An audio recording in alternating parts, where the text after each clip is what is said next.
Welcome to the Green Urbanist podcast, the podcast for urbanists fighting climate change. I'm Ross.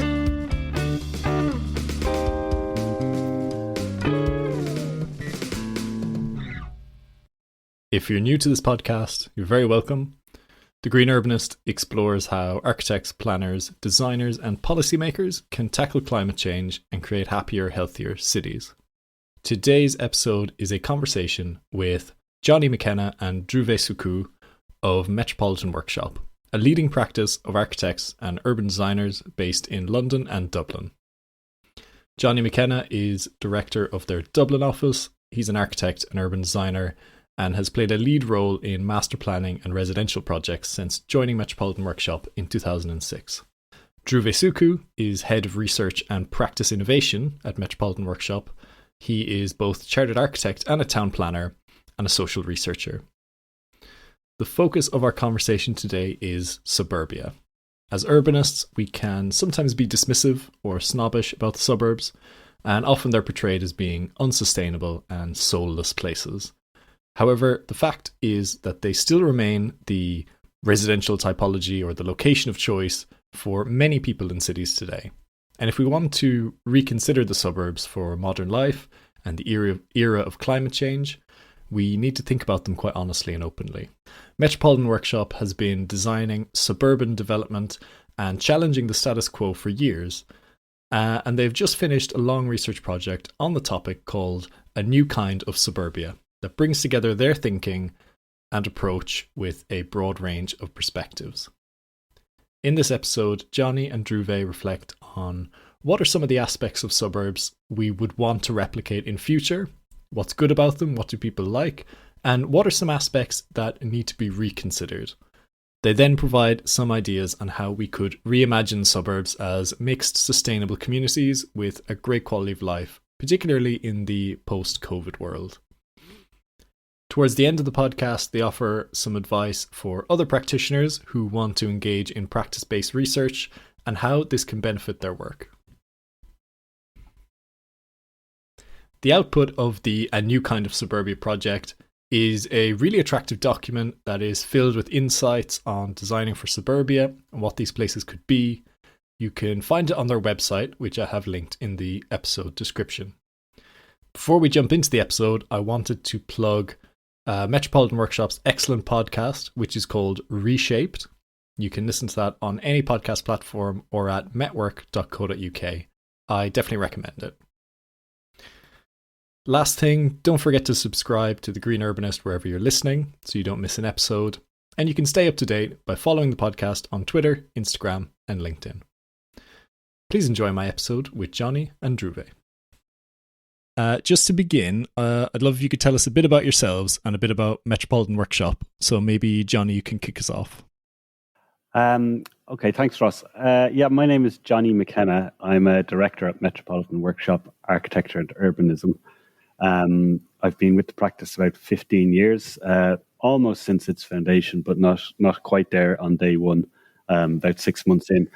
And the practice is made up of architects and urbanists, and we are mostly concerned with, I suppose, things that hover around the residential area. So we tend to get involved in master planning, urban design, housing design for a range of clients, I suppose, local authorities, state developers, private developers, etc. But then from that sort of spawned a lot of other areas. So, we do some office work, some commercial work, some cultural work. But I guess the main thread running through all that is perhaps an interest that goes beyond the building itself and how buildings form parts of cities and how buildings themselves are the building blocks of spaces and streets and parks and all those things that we enjoy about urban life. My name is Dhruv Sookhoo and I'm Head of Research and Practice Innovation at Metropolitan Workshop. I joined in 2019 officially, but I've been researcher in residence from about 2014, and really my role is to try and bring order to some of the research activities. We're here basically today, we want to talk about, in particular, suburban development and suburbia.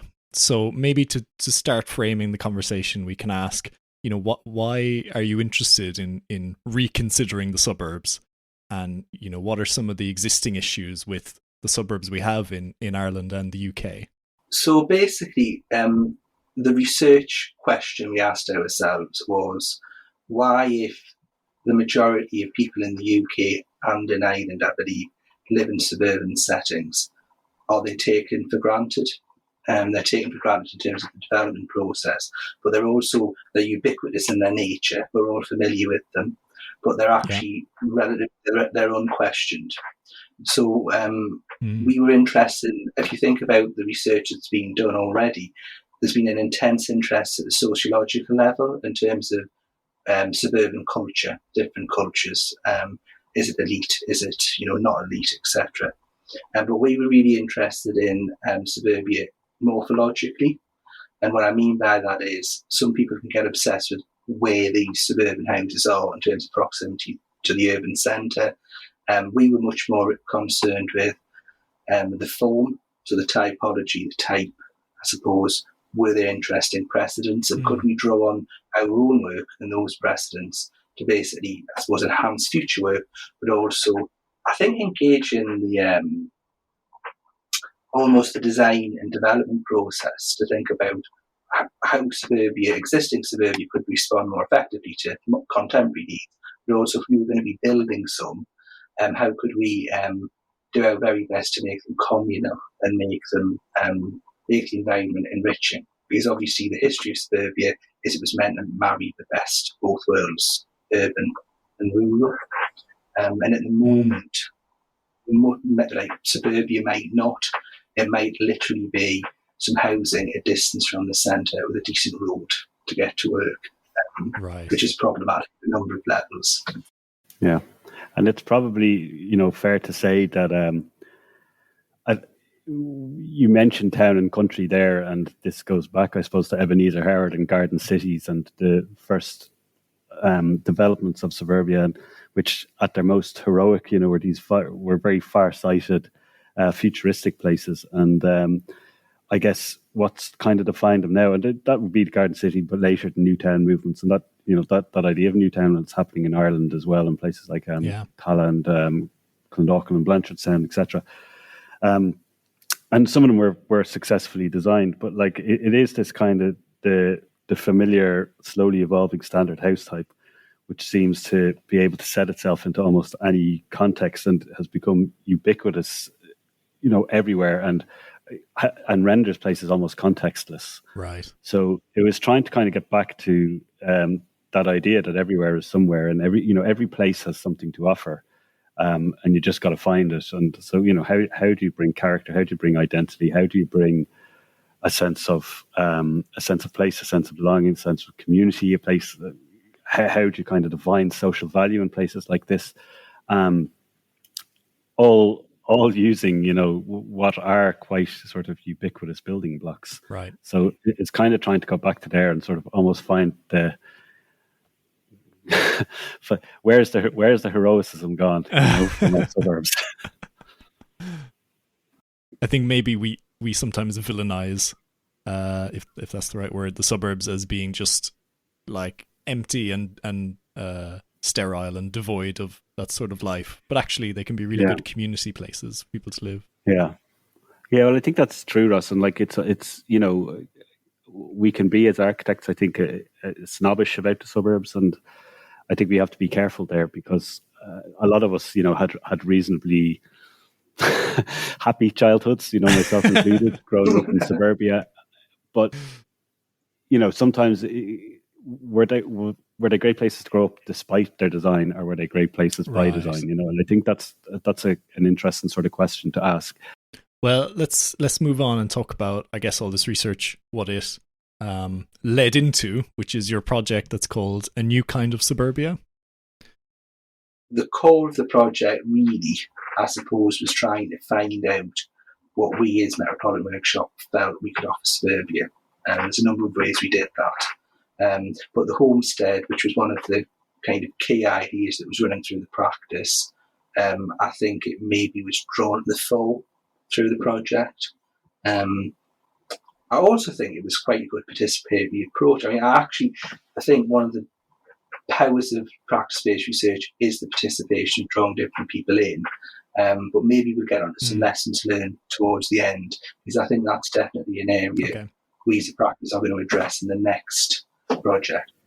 Yeah. I mean, just to sort of add on that, like some of the origins of this this project that we carried out, it goes back quite a long way. So it goes back to the origins of the practice, I suppose. So the founding partners, David Pritchard and Neil Dealey, they came from McCormick Jameson Pritchard Architects originally, and they'd been working a lot with the late Richard McCormick. And one of the first projects that, one of the last projects they were working on at MJP, and one of the first projects that they continued to work on as Metropolitan Workshop was in Ballymund, the regeneration of Ballymund, which for some of your listeners is a suburb in North Dublin, which was developed primarily as council housing in the 1960s. And it was kind of, there was there was 4 point blocks and 7 sort of slab blocks, and they were laid out in quite, I suppose, buildings in space rather than space-defining buildings. And they suffered from quite a lot of sort of social problems. So there was a big regeneration scheme that went on in the 90s. It's still going on now, but it's largely complete. So they were involved in that, I suppose. And then the practice obviously kept in contact with MJP through the years. And then about maybe 7 or 8 years ago, there was an international design competition that was looking at ways to promote, I suppose, private rental sector, so PRS housing in suburbia, because I suppose there was a realization that, not everybody was able to afford a home, and not everybody wanted to rent in suburbia, because it's hard to sort of invest in a place if you're a renter, if there isn't all the sort of social structures that are there to support that. So it was looking at what are the new models that would promote, I suppose, long-term tenancy in a suburban context. So we worked on that project with Sir Richard McCormick, and we were, I suppose, evolving some of the ideas that he had developed as part of MJP Architects and some of the ideas that we developed ourselves as part of Metropolitan Workshop. And we ended up winning that competition. We were joint winners. In fact, there was another practice that so they couldn't split the two of us, so they decided to award us both first prize. And part of what we promoted in that scheme was the homestead, which is, I suppose, a model that Dhruv was referring to there. So that kind of kickstarted a whole load of other projects where we can talk a little bit about that model now, but I suppose that was kind of the origins of this, really looking at suburbia and really wondering how we could help understand it, and then, through that understanding, suggest ways in which it could work better. So I'm getting a sense that, as a practice over the years, you've been developing, your sort of approach to suburban development, and then this project, a new kind of suburbia, is sort of your way of formalizing that into one package, or is there sort of new thinking going into it as well?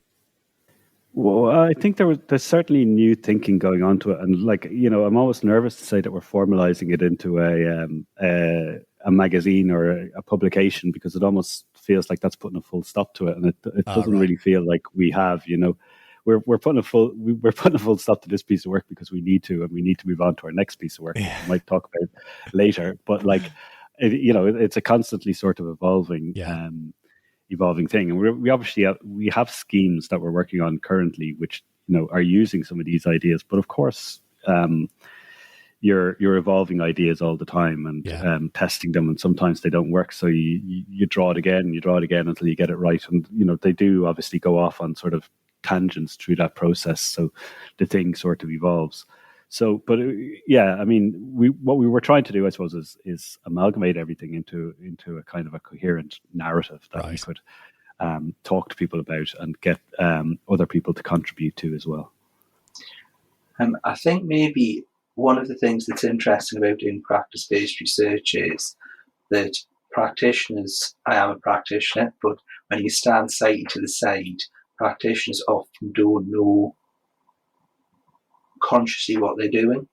And I don't mean that in a derogatory way. What I mean is, when you're engaged in a practice, a problem-solving process, sometimes the distance isn't there to see the full scope of the action, if you like, what's happening. So one of the powerful things the project did is it actually asked members of the practice who'd been there for a duration, so they'd worked for a long time at the firm, to talk about their own work. Now, talk about their own work in relation to, suppose, some of the legacy issues that Jonny was talking about there. And really, for me, because I used to work in social housing, I used to be on the client side. When I looked at what Metropolitan Workshop were doing, I thought, well, what they've actually done and the way they talk, the older members of the practice, the people who've been there a long time, is when they talked about the homestead, or they didn't explicitly talk about the homestead, they just talked about the problems they were looking at. They were talking about grid-like structures. They were talking about, I suppose, perimeter blocks, but at the suburban scale. Later on in some of the conversations when we were working with Angie, looking at the integration of technologies and energy, supply components, all that. The homestead reappeared in a different form because it was about integrating energy production, energy supply, and then in a different setting it reappeared in terms of managing densities in a sensible way. So setting out a notional grid. It may be looser than a hard grid, because it might have been in a rural setting, but actually talking to the developers about, well, if we increase the density in this way or that way by substituting different house types, we can maintain it. We can maintain, or we can advance a particular suburban form. So there's lots to unpack there, and I would kind of encourage anybody who's really, really interested to read the online publication. But basically, I saw a practice who were working very intelligently at that scale with a kind of it was a shared language, but maybe it wasn't articulated verbally yet, but it was certainly articulated graphically and in the working practices. And I found that quite exciting. And I thought what was most exciting was the fact that some of the people who come into the practice, say mid-level, Jonny had been there a long time with lots of sort of the colleagues, people who were new to the practice didn't necessarily know about the legacy. So there was a cultural issue there, because the practices develop cultures, which was also really exciting. It was more about, it was more than simply trying to solve a development problem. There was a different mentality. I would be reluctant, because we're very shy and unassuming, to say it was unique to Metropolitan Workshop. But I think basically some of the things that I was seeing happening definitely tie back to the Richard McCormack MJP lineage.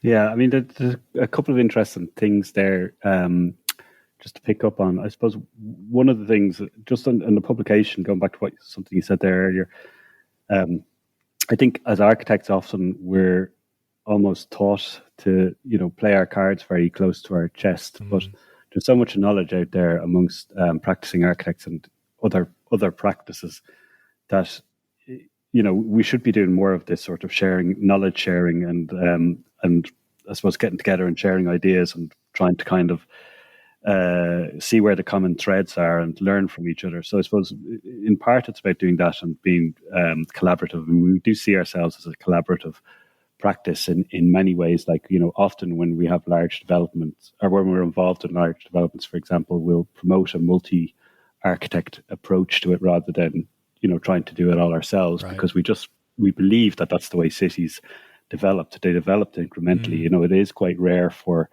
a 3 or 4 hectare site to be designed by the one hand, and when you're in those types of places, it does sort of often feel a little bit strange.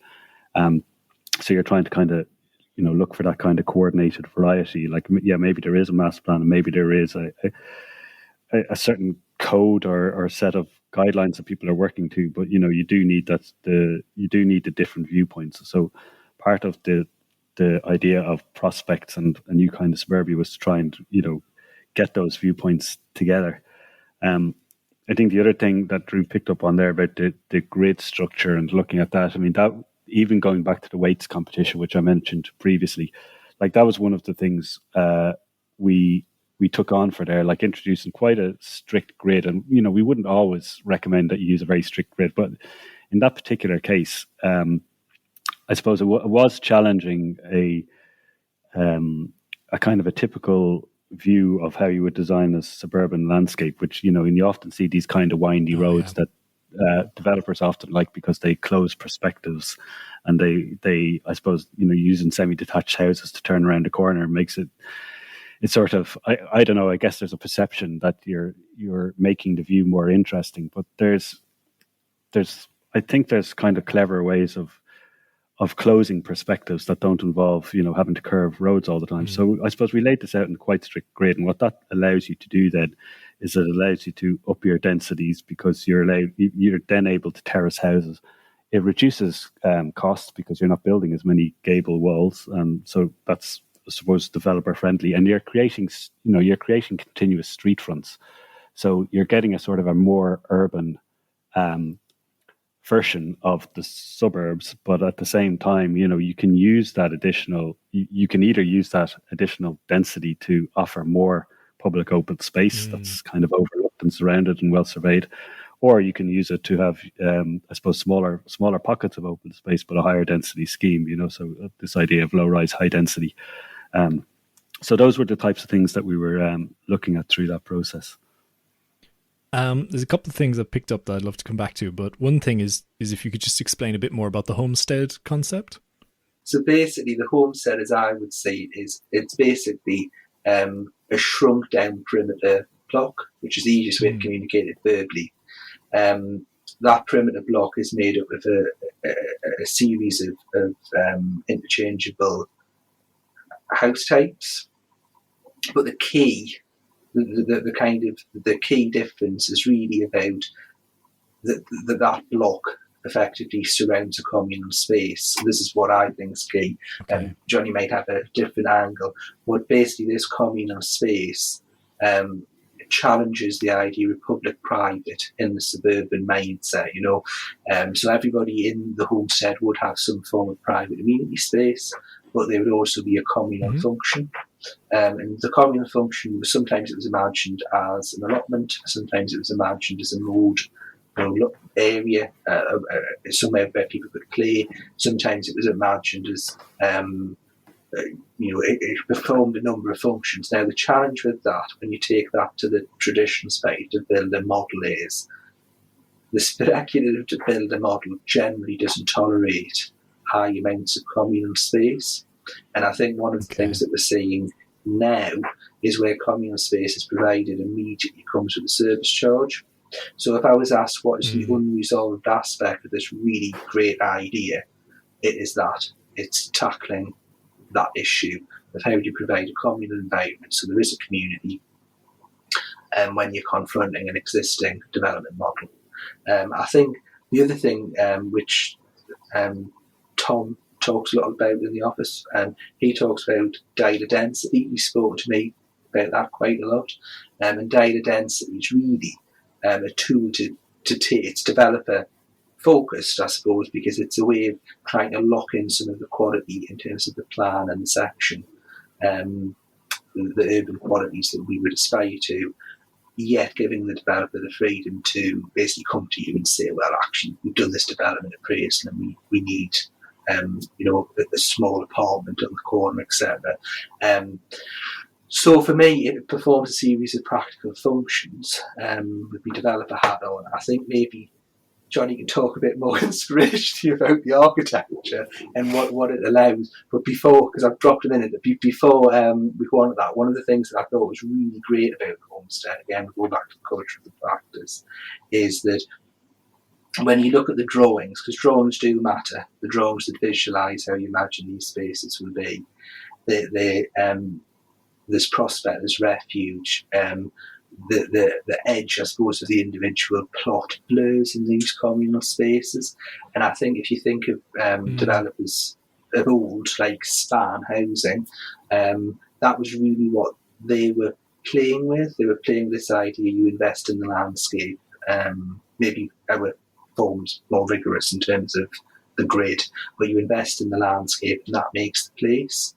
It comes back to what we were saying about what is the pleasure of living in a suburban setting. It is often those spaces outside the home, where it's slightly more leafy and there's a sense of freedom.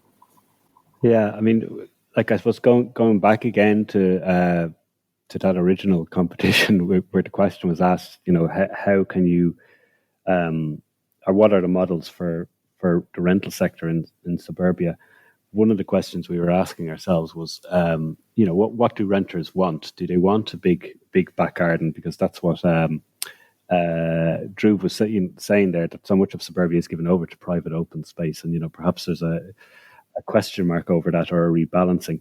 Is that what renters want? And of course, some renters do want that. If you have a family, you probably do want a large back garden. But then if you're, a gang of lads sharing a house or something like that, maybe that's not what you want. You don't want the burden that comes with that. And that, if you look at a lot of rental homes, the garden is just an overgrown area that nobody sort of uses or goes out into. So I suppose part of the question was, what do the renters want? And it's probably a sort of a smaller back garden, but access to better communal space, and that could be enclosed within a shared courtyard. And then the second thing was, how do you promote longevity of tenure? So, for example, most renters, they tend to rent for about a year's period, and then they may move on. And then what happens at that point is that the landlord has to come back in. He has to, tighten all the knobs on the kitchen. He has to paint one or two rooms. They're not getting paid rent for a month, so it's downtime for a month's rent. And what they would prefer is that their tenants were happy and stayed longer. So in doing this research, what we discovered was that there is a kind of a direct relationship between the amount of people in the building or area that you rent in and how long you'll stay there. So we sort of discovered that if one person in your building that you're renting in, you're likely to stay twice as long. If two people in the building you're staying in, that length of time increases exponentially. So there's huge value. There's both social value, but also there's an economic value to the person who's sort of bringing all this forward to promote community and to, I suppose, to create the conditions that will allow a successful community to thrive. So that's what, in part, the Homestead was trying to do. It was trying to create stable communities that promote a greater sense of shared ethos and a mutual identity that would, I suppose, could in a way rebalance some of the very strict relationship between private open space and public open space that define most of suburbia. And also within this kind of building block that we're talking about, there was the opportunity to, if you've got a 2 or 3 bedroom semi-detached house backing onto a 3 bedroom semi-detached house, it's quite difficult to introduce other models to that. But when you have a kind of a greater or a more nuanced separation between what's public, what's semi-public, and what's private, it allows you to bring in new models. So what you can do then is, within a sort of a medium to low rise scale wrapped around a communal courtyard, you can bring in typologies such as, of course, the 3 and 4 bedroom house, but also 2 bedroom houses, 1 bedroom apartments, 2 bedroom apartments, elder care accommodation, etc. So you begin to open up a much wider typological base, and that can promote sort of intergenerational living. Right. And I suppose one of the issues we sort of discovered through all this is, like, if your circumstances change, your family circumstances change, or your circumstances change due to age or health, suburbia didn't offer very much alternative in terms of I guess places to move out of a 3 bedroomed house, and where can you move to but still remain in close contact with all your friends and the community that you feel part of. And so the idea of this was that you would provide all of that within potentially one urban block or a series of urban blocks, so that you were offering that choice. But the other thing is then what it sort of avoided almost was the idea that we often see everywhere, that like a lot of suburbia these days, it's kind of different to what it was maybe 10 years ago, but a lot of the suburbs that you would develop these days, there would be a sort of a minimum density almost that you'd have to develop to, and that's often floating around sort of 35 to 50 dwellings per hectare. And to address that, like, it's quite difficult to address that with just houses alone. So what tends to happen is you will have swathes of houses and then a couple of apartment buildings at one end. So in a way, like, you're still, you're answering a density question there, but you're not really answering the question about how to develop communities or how to offer choice or how to offer street-based schemes. So the Homestead was trying to respond to that as well. Like, how can you offer all of that without separating them? If that makes sense. Is there any built-out examples of the Homestead concept? No, we are building one currently. Okay. Sorry, we're building one in Swindon currently for Nationwide Building Society. So they are obviously they're a mortgage provider, and I suppose they're kind of, this is their first development proposal really. So they're sort of putting their money where their mouth is, and they wanted to do it in a place that wasn't sort of central London, just to sort of demonstrate that you could build places that responded to contemporary challenges in places that didn't have huge land values and that were informed by community consultation. So there was an awful lot of community consultation that went into the development of that. I suppose the early development of that scheme. It sort of sits between three existing neighbourhoods and offers a kind of a park that forms a new connection down to the local bus stop. So there was quite a lot of research there done in terms of, you know, what does the actual demography demand in terms of house types and tenure types. And so it was almost like it was an approach that was more informed by, you know, almost census information and consultation than necessarily getting a view from the local agent as to what will sell here. Yeah. And the issue there is often an agent will tell you what will sell there is what's sold before. Yeah. And if there is nothing else, then all you're going to get back is a sort of a 3-bedroomed house will sell here. Yeah. And of course that scheme has some 3-bedroomed houses because you have to offer that choice. But so that's in Swindon being built at the moment. We're also about to lodge a planning application in North Dublin, which will have several of them in the scheme. There's also a couple of other projects which we're going through the design process now. So, you know, it's hopefully by next year there'll be one built. I think one of the main values, it's obviously important to build things because we're architects, but I think one of the main values of the homesteads actually is the thinking too. It's about locking down the basic principles and trying to have a decent communication with the developer about what the basics are before, I suppose, they get too heavily involved into a particular appraisal or too heavily involved in a particular negotiation with the local authority. I think one of the things Johnny was touching on there is about the quality of existing suburbia determining the quality of future suburbia. So, for example, if you've got so I did a lot of estate regeneration in Glasgow, and one of the things that we found was we were working really closely with communities, and when we asked, we didn't say what would you like. We weren't that open because we had a budget, but when we gave options about where we wanted to spend the value, very often the model of suburbia they looked to was speculative development in the area. They wanted a home which replicated some of those aspects: front garden, back garden, semi-detached or detached. Detached was a bungalow, and that was the way that they actually thought about suburbia. So there is nothing wrong with that speculative model to an extent, but where people have choice and you can add value as architects, you want to give the developer and the people who may be going to move into the homes the opportunity to scope out what the principles are. And I think that's one of the powers of the homestead, even if it's subtle, even if it's in the background. And actually, when you start to think, well, we've laid out our principles of what we think the suburban scheme should be, then you can actually start having an intelligent conversation with the developer. And actually, there probably would come a difficult point if we were having a conversation with the developer we maybe didn't want to work, we wanted to work with, but they were saying, well, actually, you just ratchet up the densities, etc., etc., etc.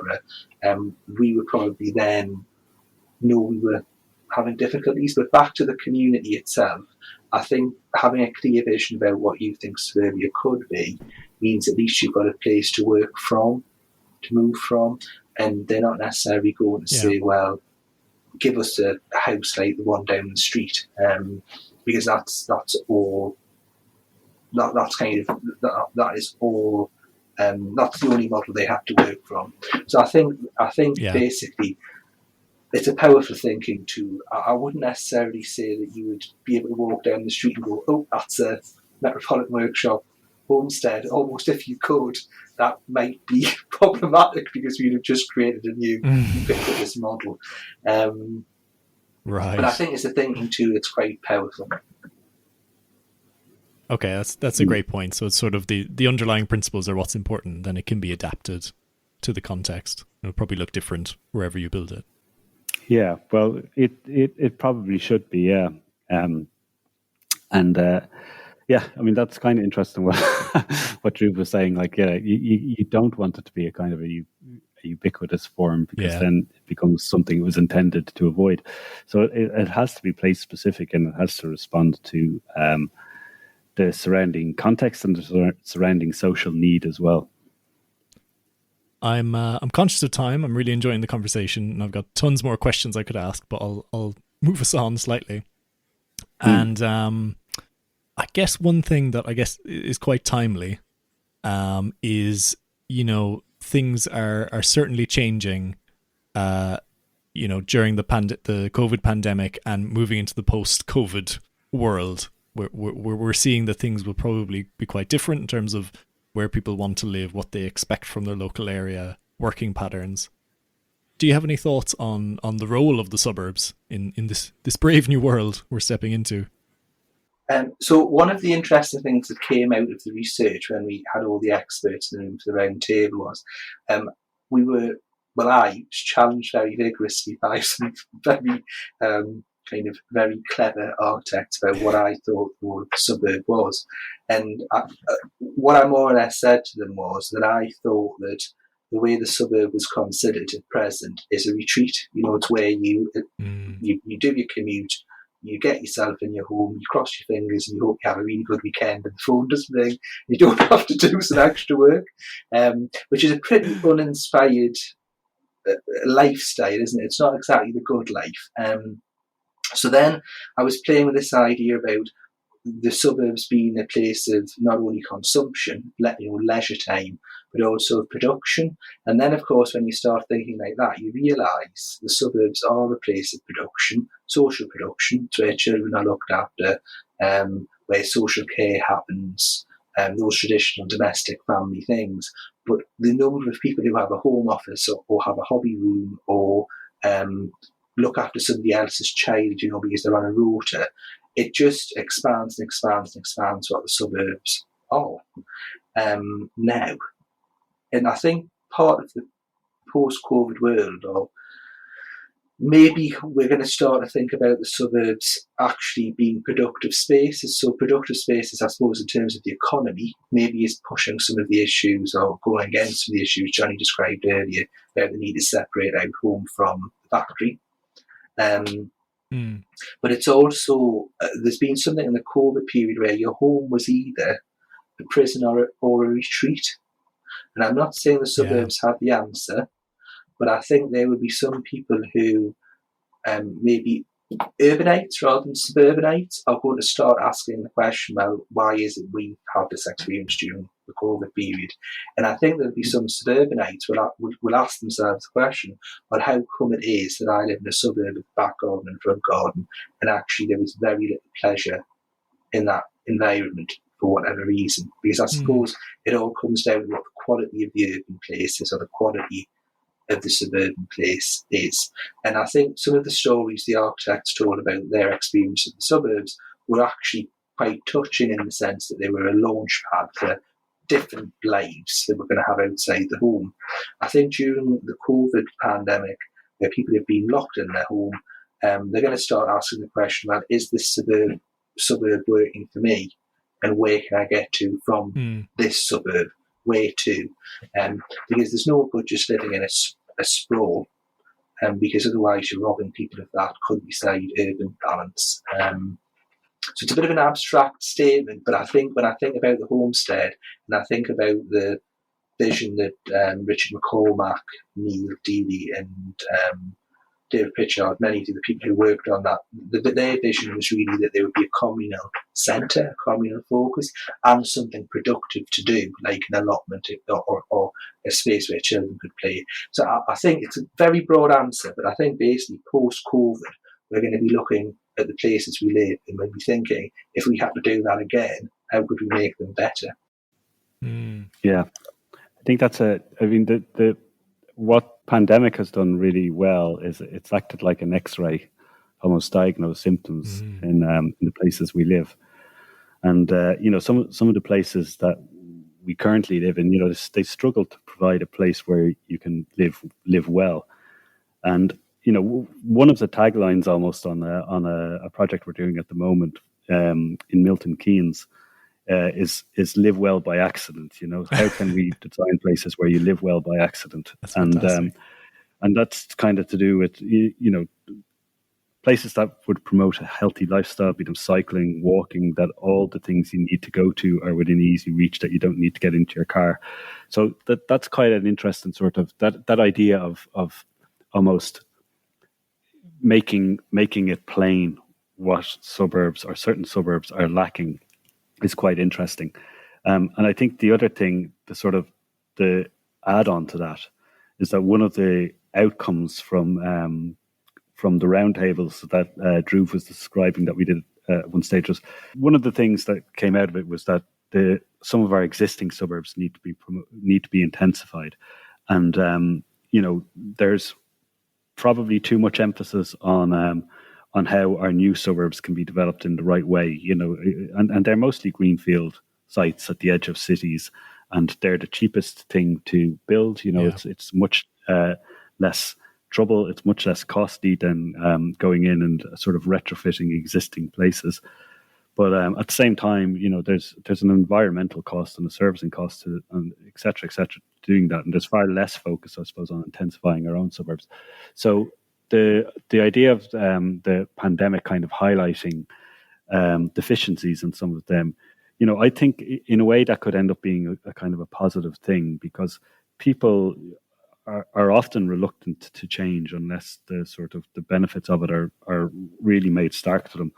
And it's a seismic event like the pandemic might sort of offer opportunities to kind of reassess some of our existing places, and I suppose bring a lot of people around on all sides of the spectrum that there may be ways of making this better, but it does come at a cost, and that cost may be I suppose views changing, or some private space turning into being siphoned off and developed into something else, etc., etc. So that's often the hardest thing to do, is to when we're talking about retrofitting suburbs, it's such a minefield because it's in so much private ownership, and how do you creating anything coherent out of that is the big challenge. I actually think that it's a challenge, but one of the things that's happening in England is we're currently considering, through planning reform, mandatory design codes in local authorities to sit alongside the local plan. Yeah. And I think one of the things that I think is quite exciting about it, it'd be really hard to do, but I think one of the things that's exciting about that is it could actually make a virtue of this ubiquitousness we're talking about to do with the suburbs. If you have an area that was developed, and it was developed by the same developer to a standard model, the number of extensions are minimum, you could actually go in and you could actually make proposals for large areas. It would have to be done intelligently. Then you come into the problem Johnny's talking about private ownership, particularly if there's been suburban houses that have been split, they've been developed in different ways to deal with affordability issues. But you can imagine a model where a really intelligent local authority could go around and almost give permission for certain forms of extension, not necessarily strictly permitted development, but something more intelligent, and actually we're talking mostly about private ownership here. The housing associations in the UK who have this repetitive stock, I know I used to work with them and I saw the great work that they did. If they were empowered by a code or the expectation of the local authorities producing a code for an area, because they'll end up working with them closely to do it, then I think you could start seeing things like retrofit for sustainable energy production, basic things like insulation, yes, but also more intervention in the built fabric, and even decisions like if there's an area of low value. I'm talking about in the north now, areas of low value where maybe the assessment was that there was limited green space and you could form a pocket park, etc. Those codes and this new attitude which could come in, I'm very hopeful it will come in, could actually liberate some of the suburbs and use the building block, use the fact that there's these building blocks which are possibly ubiquitous and boring, but they are standard to basically drive forms of innovation, or at least mainstream them. So I'm hopeful about that. I think you can see it happening. You're more likely to see it happening where the land values are actually middling. I think where the land values are high, you'll be dealing with things where properties are being subdivided, etc., to produce flats, where it become trickier. And I think the local authorities are really in a great position to deal with some of those issues, particularly if the stock hasn't been tampered with too much. Just as an add-on to that, Ross, the other thing, like I suppose what we're talking about there largely is at the scale of the neighbourhood or the scale of the suburb, the scale of the building. I know, like in the UK, like there's the London Housing Design Guide. Maybe that's old now, but like in Ireland, we have the National Apartment Guidelines that we have to design to, and they're very definitive about room sizes, room functions, etc. And there's a bit of a debate going on about, like, if working from home becomes the norm, then people will want a home office in their apartment or in their house. And I suppose housing at the moment is, well, certainly in Ireland, it's unaffordable to most people. So the idea of sort of adding an additional room to that, unless there's some fundamental change in how housing is funded, is probably going to do nothing except make the cost of housing even more expensive. Right. However, there could be, a relaxation or a different sort of approach to how our standards are set out, so that you would offer a little bit more flexibility in how you might, plan your 45 square meter 1-bedroom apartment or your 63 square meter 2-bedroom apartment. So that not so much of it is, or so that there's some flexibility, that could offer a better outcome to somebody who's working at home.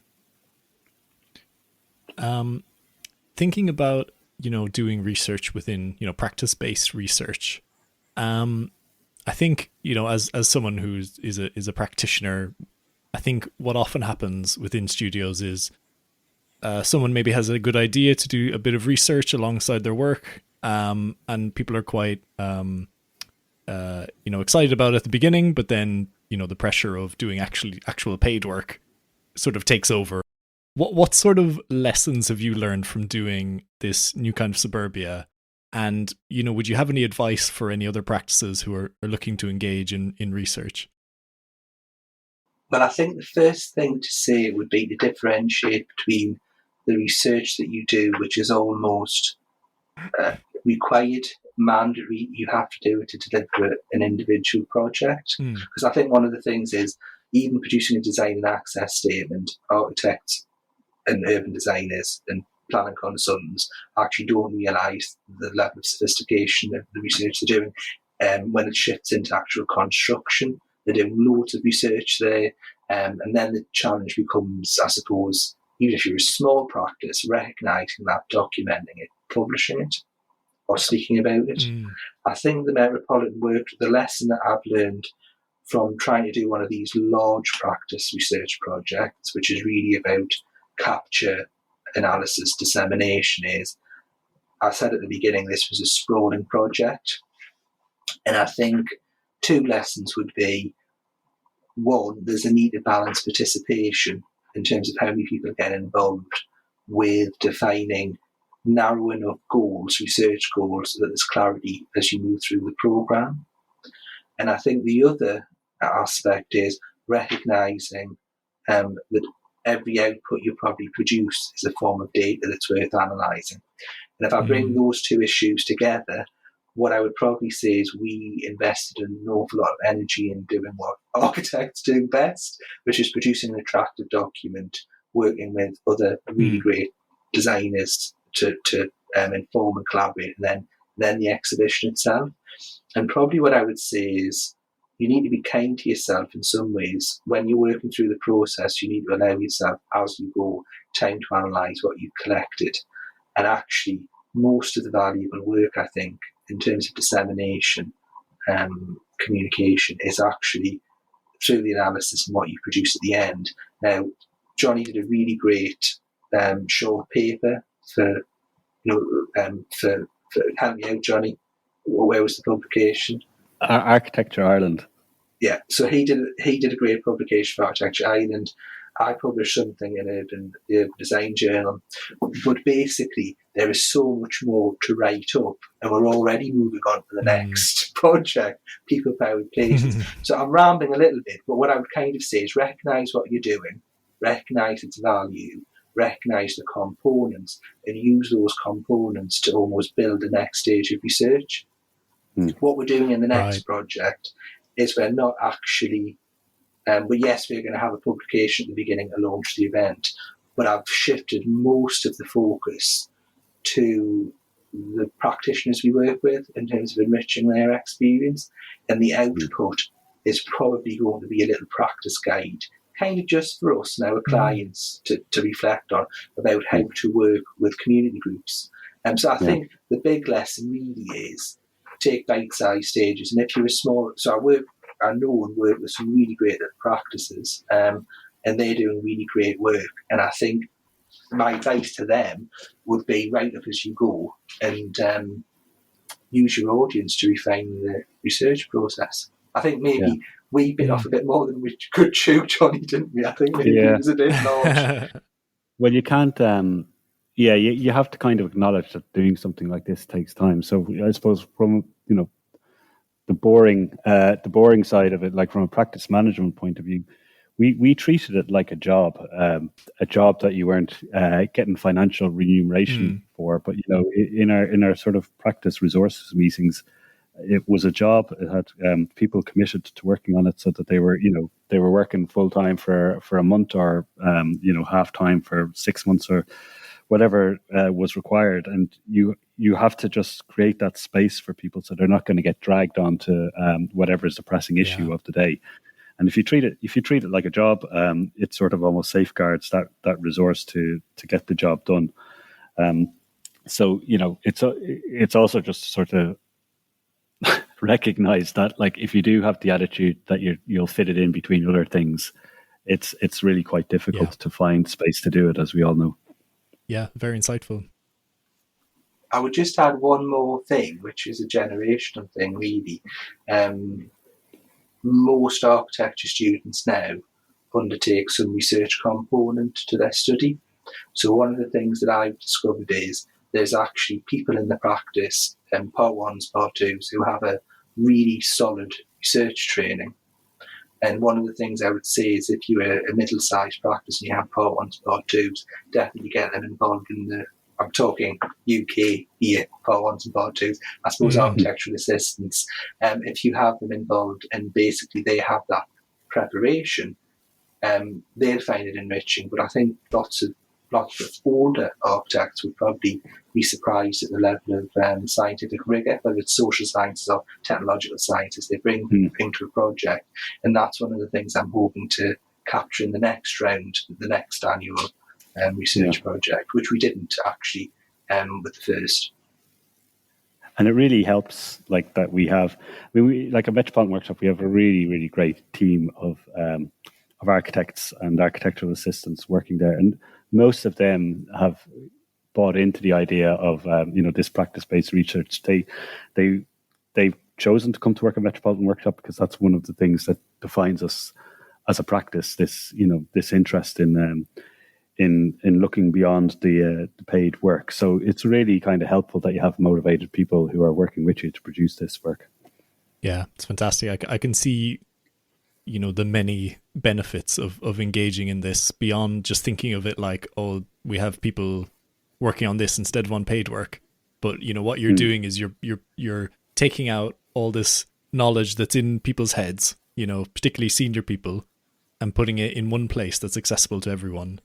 And then it sounds like you're actually attracting talent because you engage in this, which is like, it's fantastic. Yeah, certainly that's the case. Like, people have applied to work for us, strictly because they've seen this work being published. So it's really great. And this is actually one of the, I know we're running out of time, but this is one of the challenges, because I think Metropolitan Workshops, it's pretty impressive at the scale we were at when Practic committed to a research programme, committing to that and paying for somebody to come in as a head of research. I think one of the challenges is that I would like everybody to be involved, but the reality is we have to think of it programmatically as a cycle, because otherwise everybody would be doing research and nobody would be earning fees. So actually, for part ones and part twos, nobody would actually be getting qualified, which is really important. But one of the challenges is how to pull people in. And one of the things that we're going to be doing, it's going to be announced next week, is we're going to be having short research projects that aren't these lengthy projects, which are really about individual practitioners writing up the buildings to a publishable standard, etc. And I think those quick, short projects might ease some of the tensions we have with these long, year-long projects and sustaining, not interest, but actually sustaining effort, because they're quite exhausting. Dhruv, do you want to talk about the next piece of work? Basically, the next project is people-powered places, which is really trying to get to grips with community-based participatory processes, whether it's for planning or housing. We've got the publication ready, the first working paper, and we're really setting out what the research project's going to be following the launch of that paper. And the likely themes are going to be social value, not just what is it, but how to do it, because we're anticipating procurement mechanisms are going to require it. So that's the stick. The carrot is that if we as architects can define the value of what we do, we'll be more likely to win over clients and win over communities. Digital participation is also really hot at the minute. We're anticipating through the English planning reform, planning is going to become digitalised, and we're also anticipating the evidence base will be too. So that's a nutshell. That's it in a nutshell. But basically, what I'd like to see, because this is about practice-based research, I suppose, what I'd like to see would be running more workshops where members of the practice have an enriching experience, and I'd like to see a solid little publication come out at the end of the process that we can all sign up to about how we want to work with communities. The last bit is we worked with some fantastic experts for New Kind of Suburbia, but when they came into the process, it was very much at a higher level. So it was, I suppose, senior people talking to senior people. For this project, I very much want all people in the practice to benefit from that expertise and feel actually almost made contact with the knowledge base, so that it becomes self-sufficient and we can build capacity. So that's what we're hoping to do. The final question that I like to ask all guests is that obviously we're at a pivotal moment in regard to taking action on climate change. We really just have a few decades to make really meaningful change of how the world is going, basically. The question is, from your perspective, what would you like to see happening, or what do you think needs to change over the coming years? Yeah, well, I guess in the context of what we're talking about, suburbia and how they might develop in the future, like, you can almost come from it at two scales. One, the micro, the scale of the building, and the macro scale of the neighborhood. I think, like, certainly in Ireland, our building regulations are currently NZEB, so near zero energy. So they're already quite high in terms of the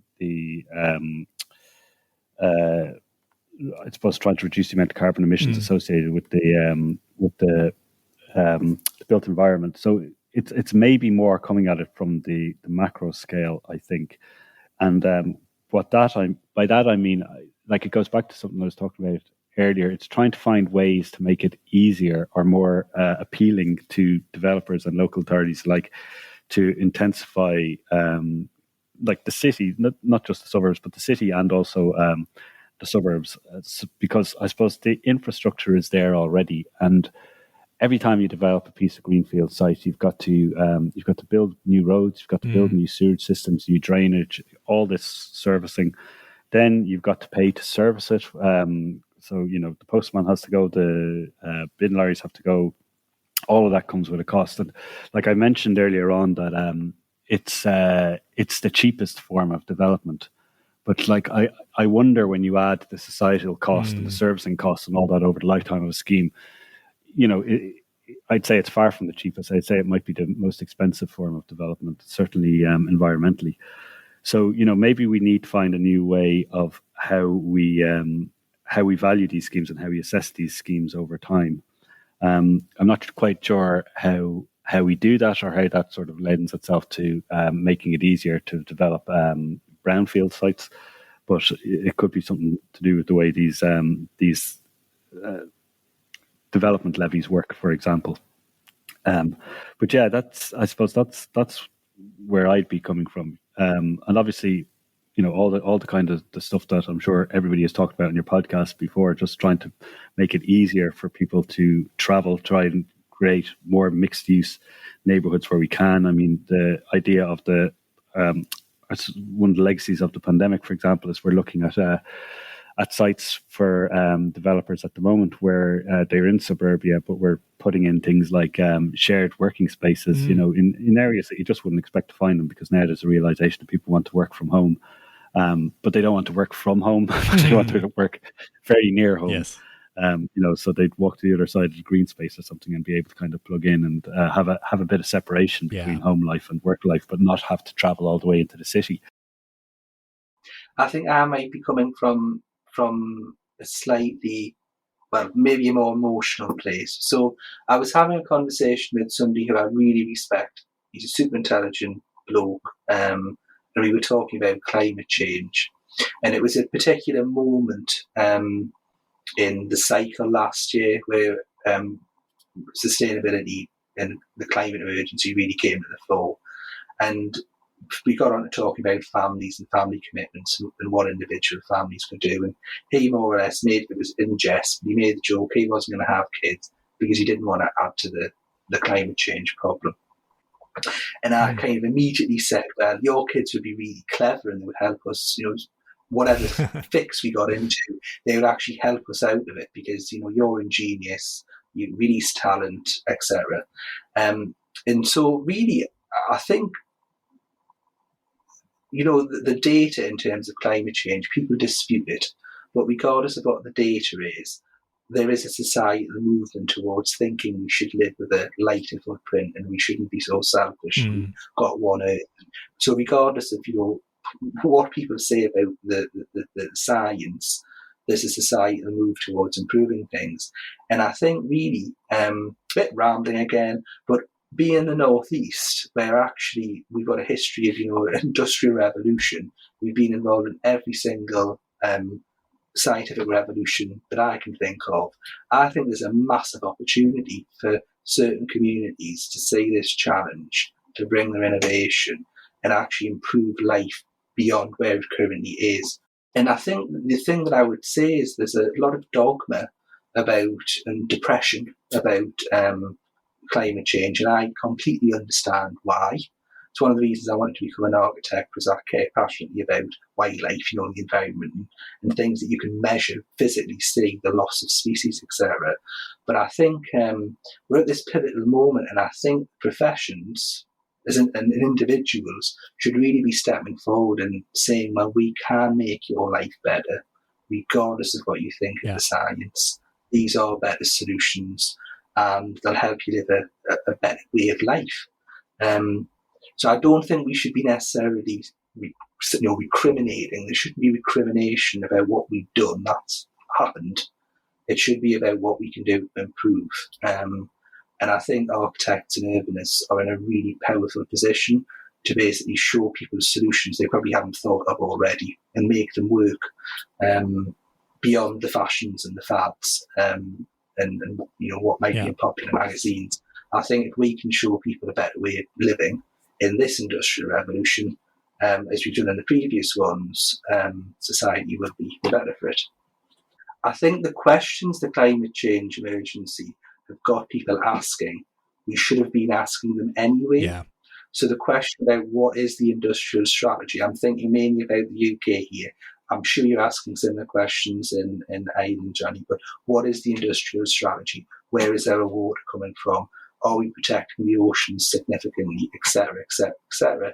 And I think maybe, although I get depressed by the dogma, I think perhaps focusing in on trying to produce a coherent narrative about what the UK is trying to do as a nation, and having sustainability there as a watchword under pressure is certainly something that I think should benefit everybody. I don't know what the scene's like in the Republic of Ireland. It's probably a bit more complicated. Yeah, well, I think there is obviously going to be differences between the UK and Ireland. I think one of the things the UK probably does a little bit better than Ireland at the moment is reusing existing buildings.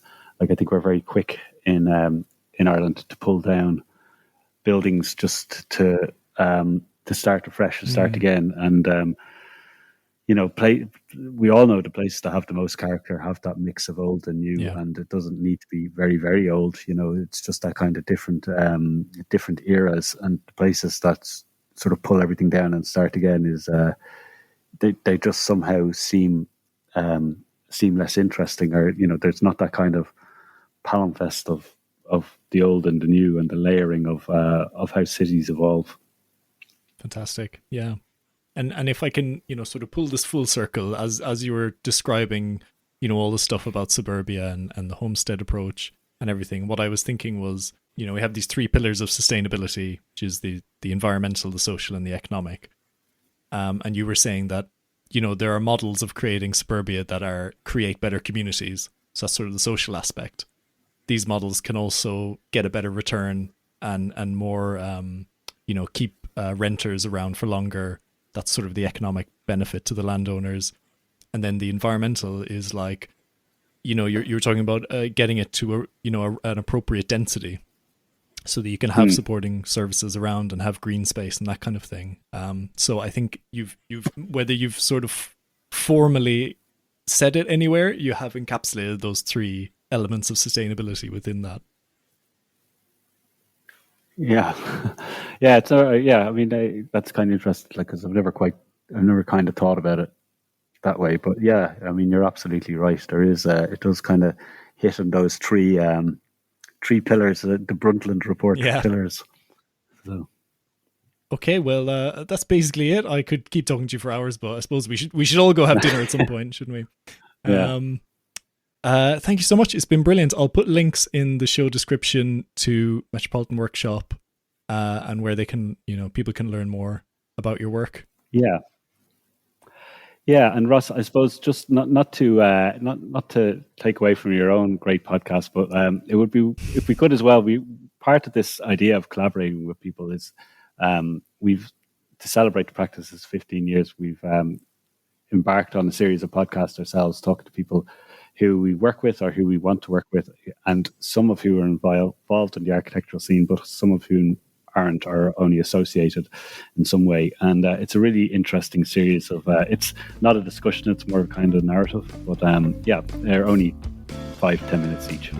Yeah, I really like them. They're good bite-sized podcasts rather than this this big meal of a podcast we're making right now.